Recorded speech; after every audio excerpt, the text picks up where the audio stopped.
इसलिए इंद्र ने स्त्री को वरदान दिया कि स्त्रियों को हर महीने मासिक धर्म होगा।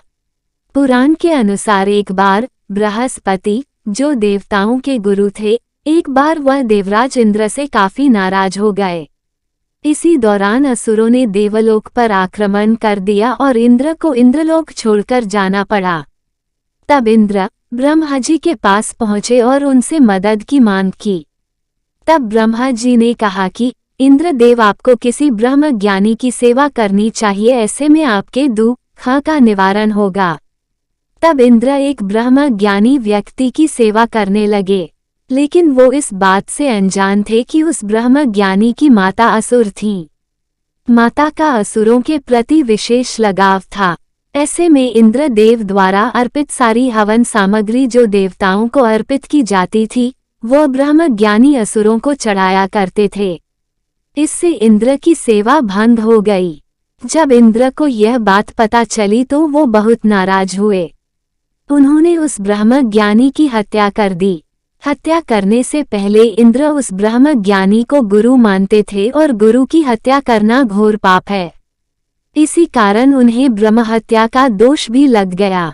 ये पाप एक भयानक दानव के रूप में उनका पीछा करने लगा। किसी तरह इंद्र ने स्वयं को एक फूल में छुपाया और कई वर्षों तक उसी में भगवान विष्णु की तपस्या करते रहे। भगवान विष्णु प्रसन्न हुए और इंद्र को ब्रह्म हत्या के दोष से बचा लिया। उन्होंने इस पाप मुक्ति के लिए एक सुझाव दिया। सुझाव के अनुसार इंद्र ने पेड़, जल, भूमि और स्त्री को अपने पाप का थोड़ा थोड़ा अंश देने के लिए मनाया। इंद्र की बात सुनकर वह तैयार हो गए। इंद्र ने उन्हें एक एक वरदान देने की बात कही। सबसे पहले पेड़ ने ब्रह्म हत्या के पाप का 1/4 हिस्सा लिया, जिसके बदले में इंद्र ने पेड़ को अपने आप जीवित होने का वरदान दिया। इसके बाद जल ने 1/4 हिस्सा लिया तो इंद्र ने जल को वरदान दिया कि जल को अन्य वस्तुओं को पवित्र करने की शक्ति होगी। तीसरे पड़ाव में भूमि ने ब्रह्म हत्या का दोष इंद्र से लिया। बदले में इंद्र ने भूमि को वरदान दिया कि भूमि पर आने वाली कोई भी चोट से उसे कोई असर नहीं होगा और वो फिर से ठीक हो जाएगी। आखिर में स्त्री ही शेष बची थी। इंद्र का ब्रह्म हत्या का दोष स्त्री ने लिया।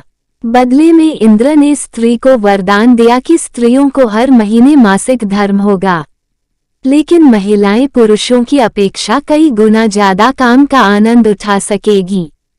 पौराणिक मतों के अनुसार स्त्रियां ब्रह्म हत्या यानी अपने गुरु की हत्या का पाप सदियों से उठाती आ रही हैं।